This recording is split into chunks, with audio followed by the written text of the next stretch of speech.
औज़ुबिल्लाहिमिनश्शैतानिर्रजीम बिस्मिल्लाहिर्रहमानिर्रहीम अल्लाहुम्मा सल्लि अला सय्यिदिना मौलाना मुहम्मदिन व अला आलि सय्यिदिना मौलाना मुहम्मदिन बिक़द्रि हुस्निही व जमालिही सल्लु अलैहि व आलिहि। अज दा पहला वीलॉग, पहला ही मौजू है तरबीयत।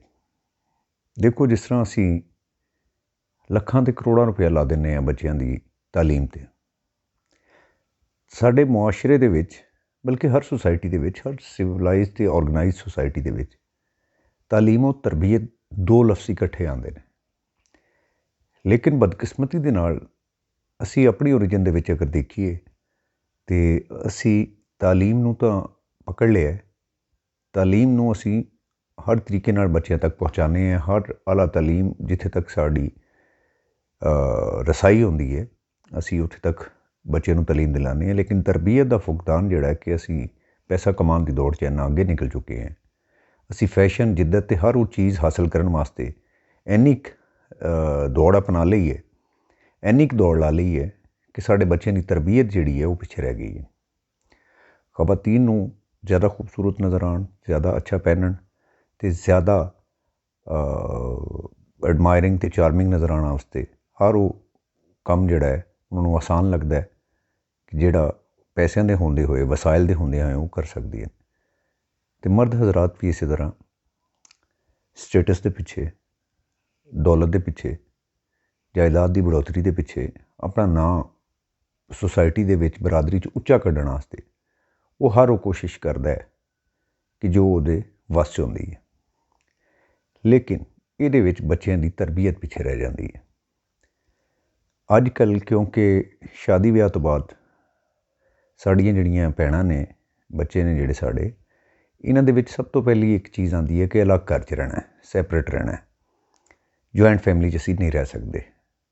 ਸ਼ਾਦੀ ਦਾ ਮਕਸਦ ਹੈ ਕਿ ਤੁਸੀਂ ਅਲੱਗ ਰਹੋ, ਅਲੱਗ ਆਪਣੀ ਜ਼ਿੰਦਗੀ ਨੂੰ ਆਪਣੇ ਅੰਦਾਜ਼ ਦੇ ਨਾਲ ਜੀਓ। ਇਹ ਆਮ ਹੈ। ਅਤੇ ਜਿੱਥੇ ਇਸ ਗੱਲ ਦੀ, ਇਸ ਹਿਸਾਬ ਦੇ ਨਾਲ, ਯਾਨੀ ਉਹ ਗੱਲ ਤੋੜ ਨਹੀਂ ਚੜ੍ਹਦੀ, ਸੋਚਾਂ ਦੀ ਵੰਡ ਹੋ ਜਾਂਦੀ ਹੈ ਕਿ ਮਰਦ ਜਿਹੜਾ ਹੈ ਜਾਂ ਲੜਕਾ ਜਿਹੜਾ ਹੈ ਉਹ ਇਕੱਠਿਆਂ ਰਹਿਣਾ ਜਾਂ ਜੁਆਇੰਟ ਫੈਮਿਲੀ 'ਚ ਰਹਿਣਾ ਚਾਹ ਰਿਹਾ ਜਾਂ ਵਾਲਦੈਨ ਦੇ ਨਾਲ ਰਹਿਣਾ ਚਾਹ ਰਿਹਾ, ਉੱਥੇ ਕਈ ਘਰਾਂ ਦੀ ਆਪਸ 'ਚ ਨਹੀਂ ਨਿਭਦੀ।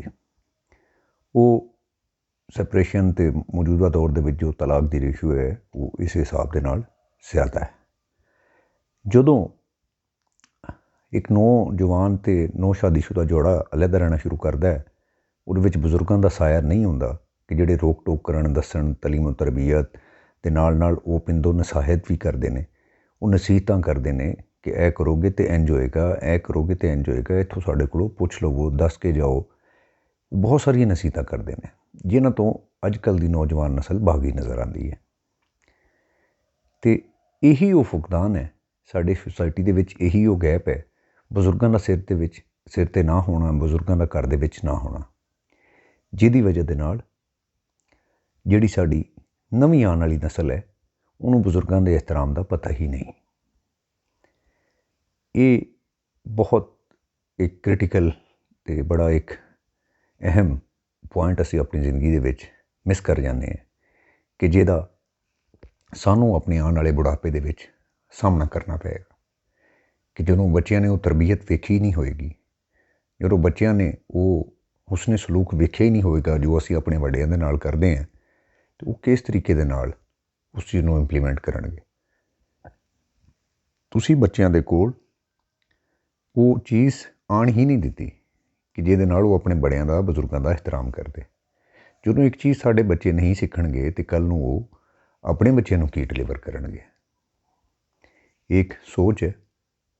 ਤਰਬੀਅਤ ਬਹੁਤ ਜ਼ਰੂਰੀ ਹੈ ਤਾਲੀਮ ਦੇ ਨਾਲ ਨਾਲ।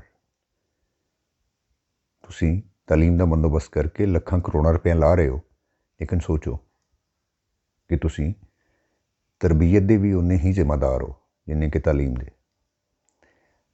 ਵੱਖ ਹੋ ਜਾਓ, ਅਲੱਗ ਰਹੋ, ਤੁਹਾਡਾ ਰਾਈਟ ਹੈ, ਲੇਕਿਨ ਬਜ਼ੁਰਗਾਂ ਦੀ ਅਹਿਮੀਅਤ ਅਤੇ ਆਪਣੀ ਆਉਣ ਵਾਲੀ ਨਸਲ ਨੂੰ ਦੱਸੋ ਕਿ ਕੱਲ੍ਹ ਨੂੰ ਤੁਹਾਡੇ ਮਾਂ ਪਿਓ ਨੇ ਵੀ ਬੁੱਢੇ ਹੋਣਾ ਹੈ, ਇਹਨਾਂ ਨੇ ਵੀ ਦਾਦਾ ਦਾਦੀ ਬਣਨਾ ਹੈ।